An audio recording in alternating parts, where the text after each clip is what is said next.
Halo, perkenalkan nama saya Irfa Irca Pertiwi, NPM 1905-0013, Program Studi Pendidikan Matematika Semester 3. Saya dari Fakultas Keguruan dan Ilmu Pendidikan.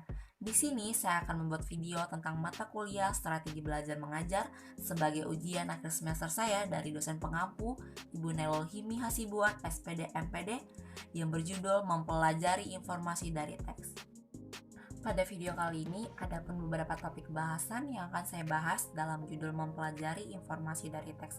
Yang pertama, saya akan menjelaskan definisi informasi dan teks. Yang kedua, saya akan menjelaskan cara mencari informasi dalam teks. Yang ketiga, saya akan menjelaskan manfaat dari mencari informasi dalam teks. Yang keempat, saya akan menjelaskan hubungan informasi dari teks terhadap matematika. Yang kelima, saya akan menjelaskan contoh kasus matematika yang diselesaikan dengan cara mempelajari informasi dalam teks. Yang pertama, definisi informasi dan teks. Menurut KBBI, informasi adalah pemberitahuan kabar, sedangkan untuk teks ialah naskah yang berupa kata-kata asli dari pengarang. Untuk memahami lebih lanjut lagi pengetahuan kita, saya akan menjelaskan definisi informasi dan teks menurut para ahli. Di sini saya mengambil pendapat dari Kusnandar pada tahun 2007. Informasi merupakan hasil dari pengolahan data menjadi bentuk yang lebih berguna yang dapat diambil kesimpulannya. Selanjutnya, saya akan menjelaskan definisi teks menurut para ahli. Di sini saya mengambil dua contoh pendapat para ahli. Yang pertama dari Sutan pada buku halaman 9, tahun terbit 1983. Ia berkata, teks merupakan suatu tuturan yang menolong non-interaktif. Yang kedua dari nama Ban pada buku halaman 64 pada tahun 1987, ia berpendapat bahwa teks merupakan esensi wujud bahasa. Artinya, teks diwujudkan dalam bentuk wacana dan lebih bersifat konseptual. Kita menyusun teks untuk tujuan tertentu, berarti kita melakukan pemilihan bentuk dan struktur teks yang akan kita gunakan agar pesan yang diinginkan dapat tersampaikan secara tepat. Jadi kesimpulannya ialah informasi merupakan sesuatu yang penting dan teks merupakan bagian dari informasi tersebut. Baik, itulah poin pertama yang dapat saya jelaskan. Selanjutnya saya akan menjelaskan poin kedua, yaitu cara mencari informasi dalam teks. Dengan langkah-langkah yaitu yang pertama, membaca teks secara utuh. Yang kedua, mengetahui isi teks dengan menerapkan 5W plus 1H, yaitu what, who, where, when, why, how.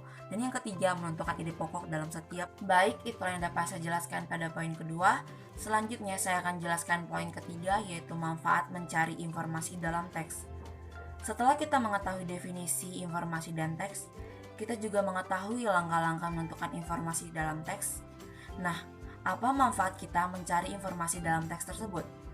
Sesuai yang dapat kita lihat, yaitu untuk menambah wawasan kita. Baik, itu poin ketiga yang dapat saya jelaskan. Selanjutnya saya akan menjelaskan poin keempat, yaitu hubungan informasi dari teks terhadap matematika.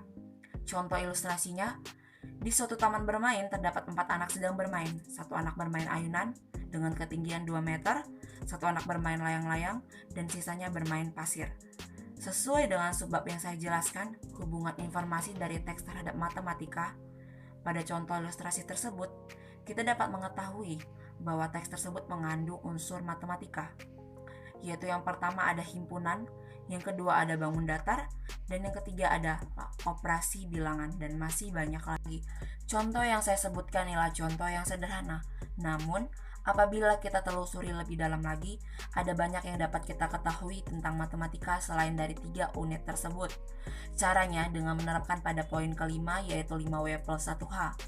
Baik, itulah yang dapat saya jelaskan pada poin keempat. Selanjutnya saya akan menjelaskan poin kelima, yaitu contoh kasus matematika yang diselesaikan dengan mempelajari informasi dalam teks.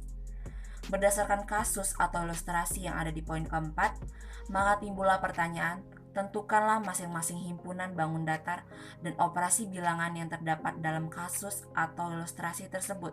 Kita pertama kali ialah menentukan informasi apa yang kita dapat dari ilustrasi tersebut. tetapi di dalam matematika. Yang pertama, jumlah anak bermain sebanyak 4 anak. Yang kedua, anak bermain layang-layang berjumlah 1 anak. Yang ketiga, anak bermain pasir berjumlah 1 anak. Dan yang keempat adalah layang-layangnya. Berdasarkan data atau informasi tersebut, kita pun bisa menentukan berapa banyak anak yang bermain layang-layang, yaitu dengan cara jumlah anak yang bermain layang-layang sama dengan jumlah anak bermain ayunan dikurang anak bermain pasir, sehingga operasi bilangannya ialah 4 dikurang 1 dikurang 2 sama dengan 2. Sesuai dengan yang kita lihat bahwa gambar tersebut merupakan gambar himpunan operasi bilangan, yaitu mengandung aljabar dan juga terdapat bangun datar, di mana kita tahu bahwa layang-layang merupakan bangun datar. Baiklah, segitu saja hasil video saya. Jika banyak kekurangan, saya mohon maaf. Terima kasih, sampai jumpa di video selanjutnya.